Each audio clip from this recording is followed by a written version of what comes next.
And we are back.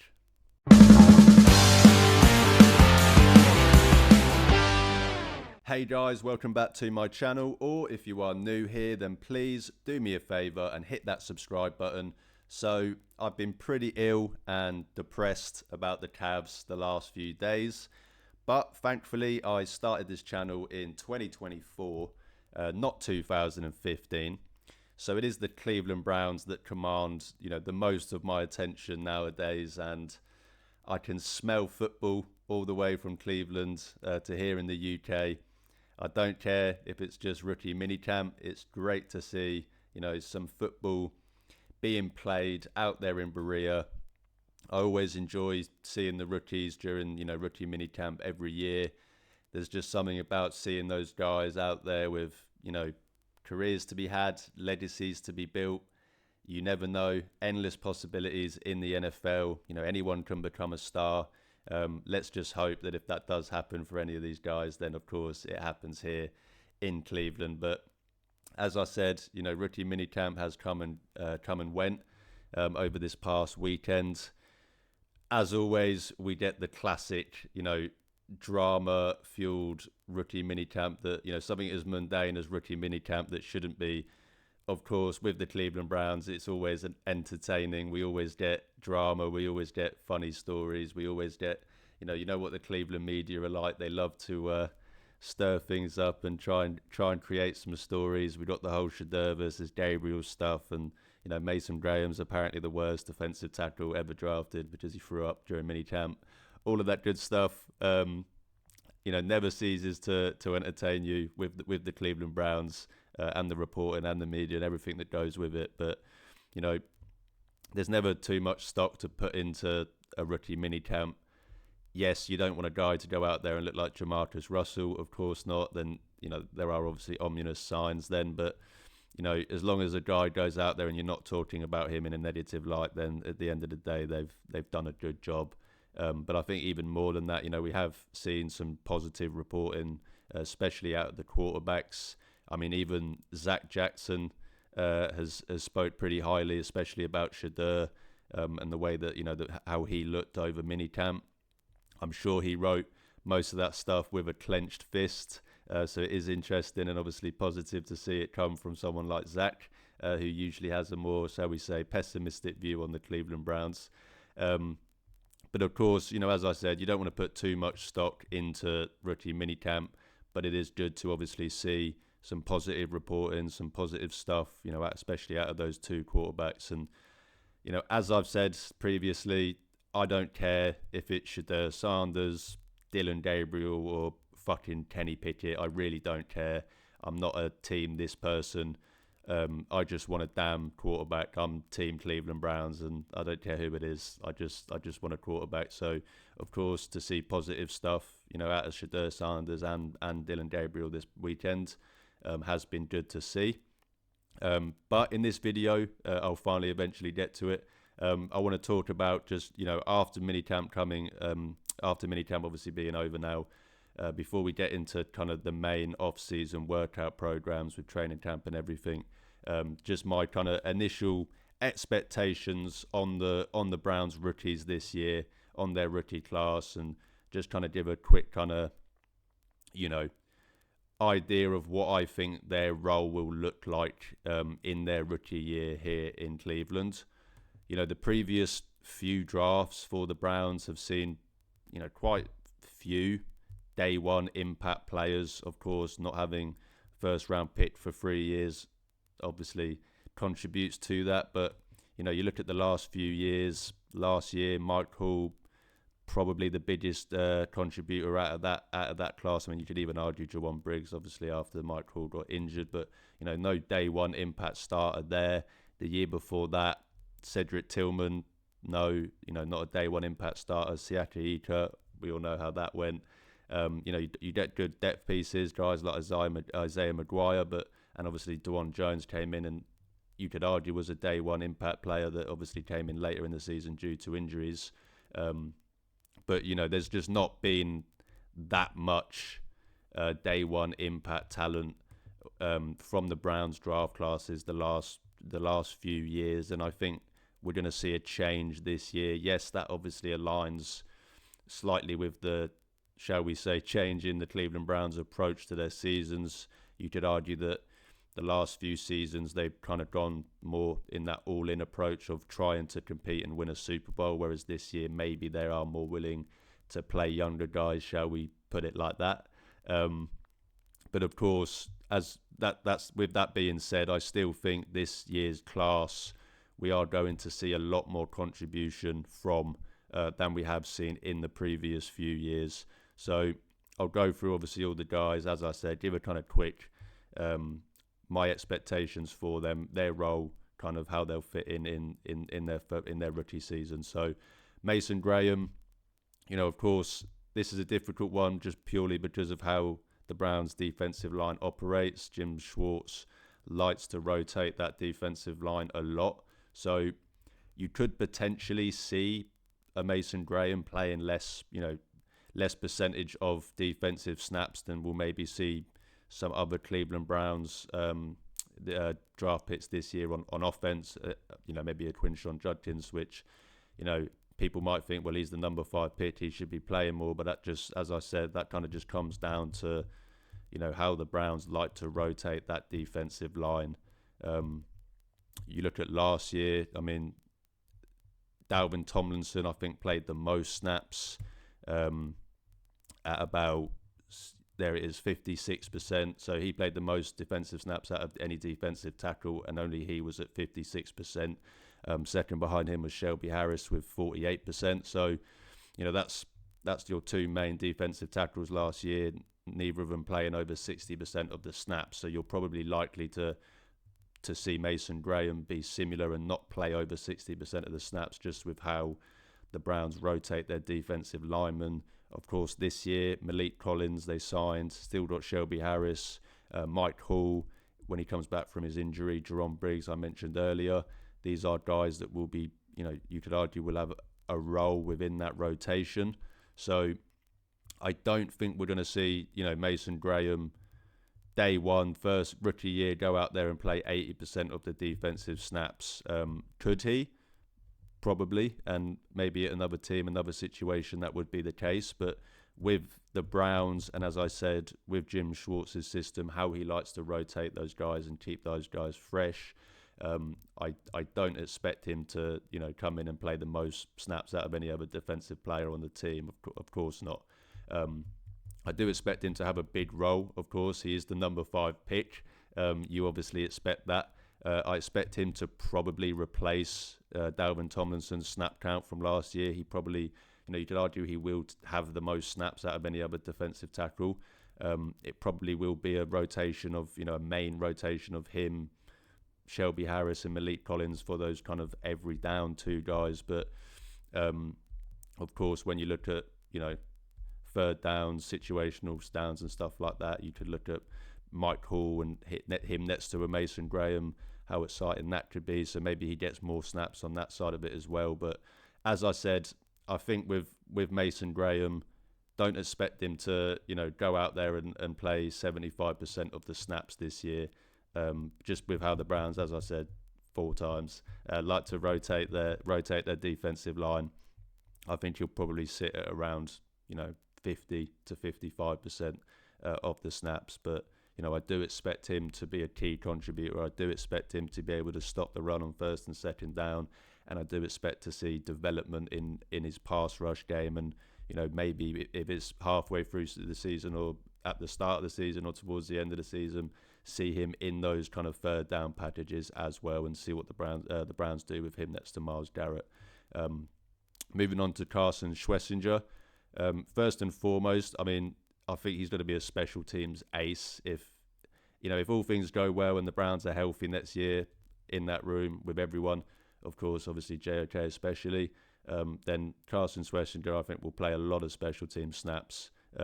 So he is obviously going to see the field, of course. As I said, it depends on JOK and obviously as well as Devin Bush, who was arrested, and JOK's injury. So depending on those guys, he might even start. So, this is a guy that is going to see the field a lot, regardless of what happens with JOK and obviously, as I said, Devin Bush as well. Because if those guys are fit to play, he probably, is good enough to, of course, take snaps at linebacker and on the defensive unit, but he will play a lot of special teams. He's someone that I think can be a plus special teams player just with his talent and abilities. But of course, you're not drafting someone at 33 to be a special teams player. So, as I said, he could potentially be a day one starter. Of course, if JOK is not good to go, I think he will be a day one starter. But even if he's not, he's at least going to be a rotational piece, in that linebacker unit, in that linebacker room, and, who will also, as I said, play a lot of special teams as well, if that is the case. So I expect to see a lot from Carson Swessenden next year. Expect to see him making plays, whether that's on special teams or defense. I expect it to be both. And as I said, depending on the health of JOK and obviously what happens with Devin Bush, he could potentially be starting day one and be a day one impact player, as I said at the start of the video. But moving on to Quinshon Judkins, this is, I've said this before after the draft, and I'll say it again. This is your number one running back next year. This is why they drafted him at number 36. This is why you are seeing, of course, reports about the Browns now not being interested in bringing back Chubb. This is the Cleveland Browns' new number one running back. I will be surprised if any other running back on the roster gets more carries than Quinshon, barring injury. I say surprised, I'll be shocked. So, you get full 17 games out of Quinshon Judkins, then he will have the most carries out of any other running back in that room. He will be your number one running back. Of course, they drafted 2. Let's see what they're going to do with them. Are they going to do the Kareem Hunt and Nick Chubb stuff? So if that is the case, you might see Quinshon's role decrease slightly. You might see him, instead of taking, 65% of the snaps, you might see him taking 55% of the snaps. We'll see, obviously, how they work that. But even if that is the case, I do expect him to take the most carries. He is the Browns' new number one running back, and that is why, as I said, they drafted him at 36. Will he have a 1,000-yard rushing season as a rookie? I think he's capable of doing it. If he, the Browns went and gave him 250 plus carries next year, I think he could do it.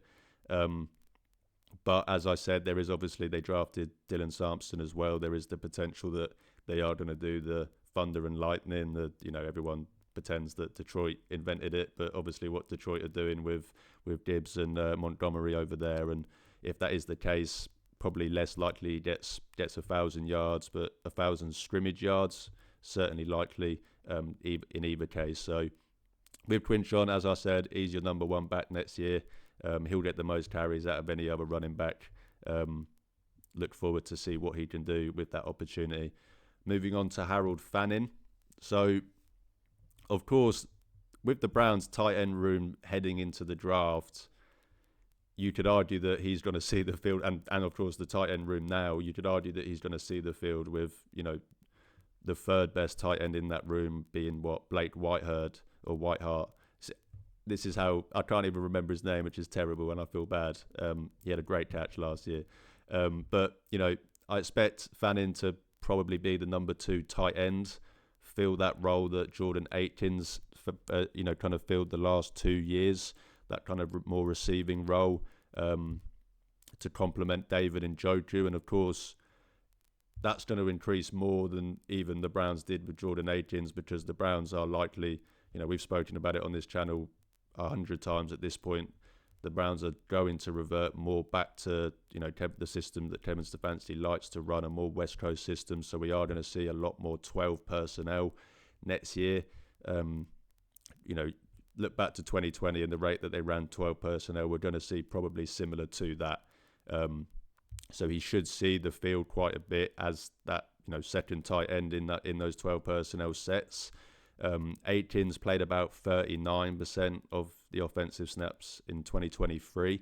But of course, as I said, the Browns were running a slightly more downfield, 11 personnel, shall we say, passing game the last couple of years, of course, trying to be catered around Deshaun Watson. So you probably will see an increase of that. You know, you look back to 2020, someone like a Harrison Bryant, who you could argue similar role, more of a receiving guy. He played 59% of the snaps, offensive snaps in 2020. So that's probably a more likely number than the 39% that we will see for Fanning.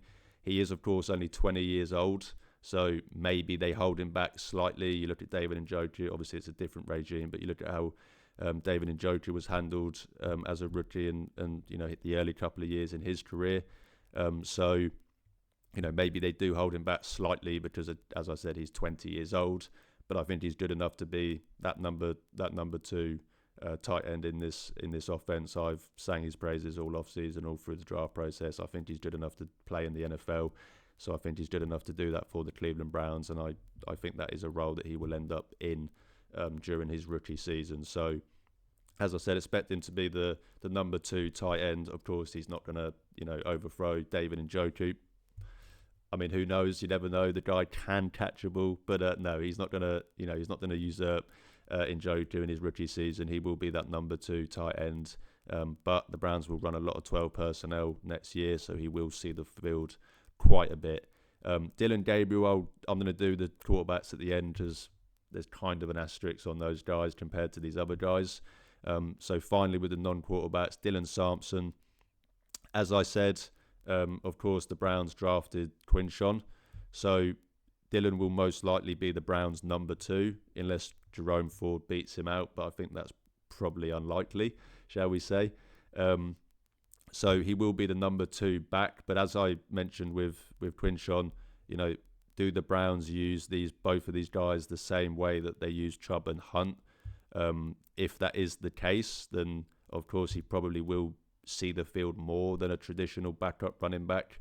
You look at kind of the peak years of Chubb and Kareem Hunt when they were used as a duo. Chubb would get around 50 to 55% of the offensive snaps, whereas Hunt would get around 40 to 45% of the snaps. So, you know, maybe you see something similar like that with Sampson and Judkins, with, of course, Judkins getting, you know, 50 to 55 and Sampson getting 40 to 45. That could certainly be the case, and of course that would be a more increased role for him. So I expect him to, at the minimum, you know, be the backup running back. He is the change of pace running back. He is that number two guy. We'll see, of course, how he is as a pass protector, how he does as a third down back. If he can establish himself in that role, then that will, of course, get him on the field more. But even if, you know, with that being said, it could also be an increased role with, you know, as everything I mentioned, with if the Browns do plan to use both of these guys as similar as they have with Chubb and Hunt over the years. So could see quite a few snaps for Dylan Sampson, and I am excited. You know, as I said, I'm excited to see what Quinshon can do. I'm excited to see what Dylan Sampson can do, and more so, I'm excited to see what they can both do as a duo and as a pairing. So exciting to see what the Browns' young running back duo can do next year. And, you know, they both look good. Then you've got two guys on a rookie contract for the next 3 years after that, which would be pretty exciting and a great opportunity and way to build the roster around. So, as I said, looking forward to see that. But moving lastly onto the quarterback. So, as I said, this is an asterisk because I don't expect either guy to start. If you haven't seen my previous video on my kind of, you know, where I think the Browns quarterback room stacks up, I said then and I'll say now, I don't expect either guy to start, even if they do stand out, shall we say, in camp. Of course, if one of them comes out and blows camp away and just generally looks a lot better than Pickett and Flacco, then yes, you have to start them week one. But I think the Browns are going to try to avoid to do that. And, you know, more likely than not, you're going to see either Joe Flacco or Kenny Pickett week one. So that's why there's an asterisk on this, because how much of a day one impact player can you be if, you know, in my opinion, at best, you're going to be the backup week one. But, as I said in that video, and as I'll say now again, of course, either of these guys could establish themselves as the starter and come in during the season and play. But that's why there's an asterisk, because I don't have it's not, as I mentioned at the start, I don't have a preference for either of these guys. I think both guys have a great chance to win the job. Yes, I think Shedeur Sanders was the better prospect. I obviously had him graded higher, so naturally I would say that he probably has the better chance. But he was drafted in the 5th round, and Dylan Gabriel was drafted in the 3rd round. So that kind of, that kind of counters that anyway, and you can argue against that, but that's how the team viewed it. So it's hard at this point to put expectations on either of these guys. As I said, it's more so of just a hope, and I hope both guys work out, and maybe the Browns get compensation for one of them, and the other guy can work out here. But as long as one of them works out, I don't really care. I'll be happy with either, and even if it's Kenny Pickett, of course, it'd be a bit more expensive as we'd have to pay him next year. But a quarterback's a damn quarterback. So obviously with those guys, it's a bit more different. Yes, I would like to sit here and say I expect one of them to go through training camp and everything like that and just establish themselves as the starter and be the starter week 1. But that's an unfair expectation to put on a rookie quarterback, especially one that was either drafted in the 3rd round or 5th round in Gabriel's and Shedeur's cases respectively. So that's how I kind of see the Browns draft class this year. As I said at the start, we're going to see a lot more contribution from this draft class than we've seen from the Browns' previous draft classes. I mean, at the minimum, I expect there to be 2 starters. Mason Graham and Quinshon are going to start. Carson Schlesinger probably might start, but if not, will be certainly a role player with an increased role. Harold Fannin is your number 2 tight end. He's going to see the field a lot. That's multiple starters, multiple impact role players. That would be a great contribution, especially in their rookie years. But then you look at the optimistic end and look at the kind of best case scenario. You could get 4 starters here, including a quarterback, and as I said, impact role players as well. If every guy hits and you've got to trade away one of the quarterbacks, and you've got 2 great running backs, a great defensive tackle, a good linebacker, great tight end.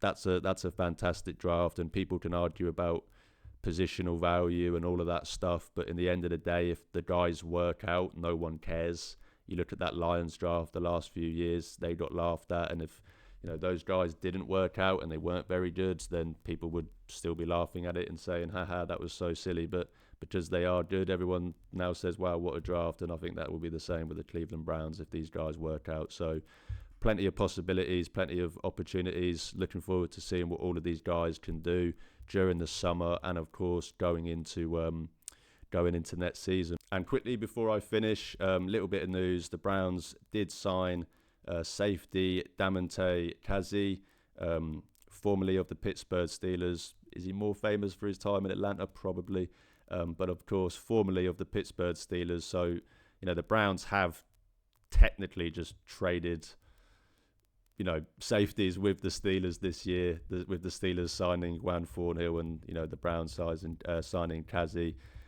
Is it Kazee or Kazee? I'm so bad with names. But look, I mean, I said before free agency I didn't want to sign another veteran free agent. I had enough of seeing the Browns sign, free safeties, any safeties really in free agency, veterans that come in and just sucked. I thought let's just draft a guy and take that route instead. They didn't do that. So, you can do worse than this signing. Yes, quite a while ago, it was 7 years ago, but this is a guy that has led the league in interceptions. He is a true free safety, shall we say. He is a good coverage guy. He does have good ball skills. That is something that I have been crying out for the Browns the last couple of seasons. He is someone that should know, where he's supposed to be out there, should actually understand basic concepts out there, unlike the Browns have seen the last few years. So, yes, it's not a signing that I'm like, wow, this is amazing, but, at least it's someone that I think can be serviceable. He's on the older side, but as I said, he does have good ball skills. He is a good cover player, and at the end of the day, that is just what the Browns need. They don't need it'd be nice to have a star free safety out there that can go and get you 8 picks and, be an Ed Reed and just be insane. But But with the Browns, that's not the Browns' strength. The Browns' defense isn't crying out for that. Let's say, the Browns' defense starts at the front. They've got, Denzel Ward, in my opinion, a top 5 corner in the NFL. They've got good secondary players. They've just, the last few years, just not been able to, they've been beaten over the top so many times because they've had a guy out there that either has no idea what he's doing, or even when he does know what he's doing, he's just not very good at it. So, they just need to put someone in there that, as I said, is just serviceable, knows what he's doing, and, Kazi can be someone that can do that. So, at the end of the day, not going to complain about the signing. Hopefully he can come in and, be as impactful as he has kind of been the last few seasons. Does he take more of that, third role, that kind of nickel role, and maybe he doesn't start, but either way, we'll see the contract. I don't expect it to be that much. So as I said, you could do worse. I'd have preferred Julian Blackman, but you can certainly do worse than Damon Kazi. So, but that would do it for me today, guys. Thank you so much for watching. If you do enjoy my content, then please drop this video a like, hit the subscribe button. It's free, but it really, really helps out my channel. You can also check the links in the description to see where you can follow and interact with me on social media. As I always say, I'm trying to build a community of Cleveland Browns fans, and even if that means I only get to talk to one fan a day, I don't care, because I'm talking Browns football with the best fan base in the world.